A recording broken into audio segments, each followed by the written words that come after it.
Have been obviously the Lawrence news, certainly a cloud I'm sure hanging over the whole team, but how do you feel like the mood has been here in Dallas? No, the mood's been really good. First and foremost, the Cotton Bowl does an unbelievable job. Just the hotel with the festivities, the way they interact, it's been first class. So I think that right out the gate when you step off the bus, you just feel that welcoming environment that kind of puts everybody in a good mood. And obviously, tough situation with the news, but it looks like the guys have rallied. We had great spirit in practice the last 2 days. Obviously, a little bit different with Christmas. This is something new for all the guys, being away from home for Christmas. But overall, the mood's been pretty good, and I like the mindset of the team right now. For your offense, playing against the defense in practice, does the defense seem like they're okay? They seem like they'll be fine? Well, I go against Brent Venables every day. Yeah. So that mentality is not going to change. But no, they're going to be as aggressive as always. They're going to be very, very sound in what they do. And that's why we are here, is because of what happens on the practice field. We talk about it all the time that the championships are won when nobody's looking, and that's when we're on our practice field. So our defense is getting after it, and they're challenging us, in the limited reps that we get against each other at this point in the preparation process. How do you feel with Trevor? He's a guy that is pretty experienced now, however many, 8 game, whatever he is into his career. How do you think he handles this? This is a different situation. This is do or die, if you will. Right.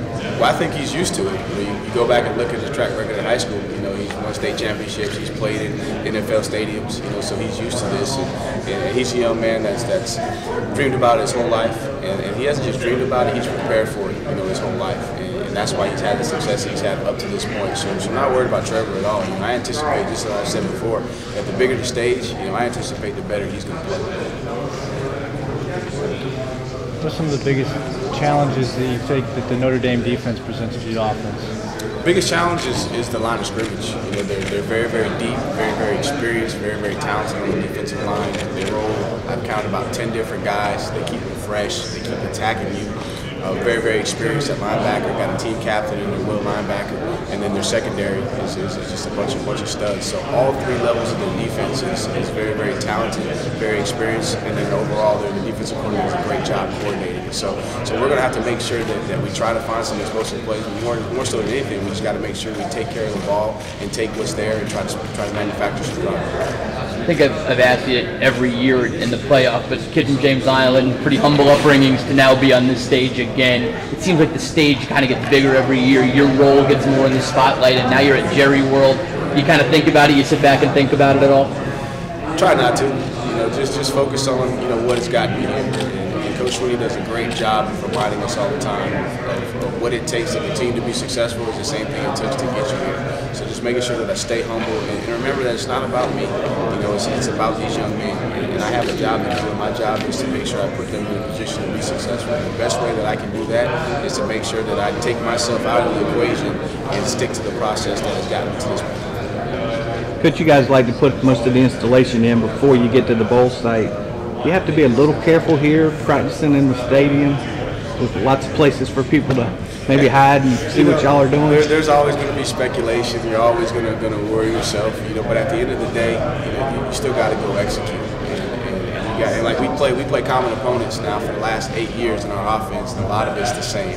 So you still have those worries during the season, but at the end of the day, you got to go practice, and you can't be worried about who's in there, who's trying to do something. Because at the end of the day, what it's going to come down to is our 11 versus their 11. Every single play going out and executing. How'd you treat Christmas for your 2 boys at the hotel? That was pretty interesting. So actually, what we did is we did Christmas. We told them Santa was coming early before we left Clemson, because we had some bigger gifts that we couldn't put on the truck to bring out here. And then we told him if they were really, really good and behaved, that he might show up again on Christmas morning. So we had a couple of gifts packed for them. But it's been an unbelievable experience, and I'm so grateful to go back to the last question. It's very, very humbling to think about how my boys, are being raised and the experiences that they've had. And now my oldest is 5 years old, and all he knows is the playoff. And now my baby's 3, and all he knows is the playoff. And then Coach Sweeney's wife, Miss Kathleen, and all the wives got together and had an unbelievable day planned for us in the morning. The brunch that we had for Christmas morning, it was awesome. And so even though it's a different experience, this will be an experience that we'll be able to look back on and have fun memories of. For you, knowing, obviously you're born in California, and knowing that would be the next step. Is there a little extra motivation to? I mean, it's not the same part of the state or anything, but a little something to kind of go home with you all. You know, I wouldn't say it's extra motivation, but obviously, you know, I thought about it. We're still having some family out there, but at the end of the day, you know, we're at a point now where we're 4 quarters away, and so the focus now is to make sure that I'm prepared, and have my segment prepared, and have the offense prepared to play the best 4 quarters, you know, of the season to get an opportunity to earn that right to go out to Santa Clara. But nobody's looking ahead. We got an unbelievable task at hand. You know, Notre Dame is undefeated for a reason. They play a very, very tough schedule. They play a national schedule. They play on NBC. They're big time.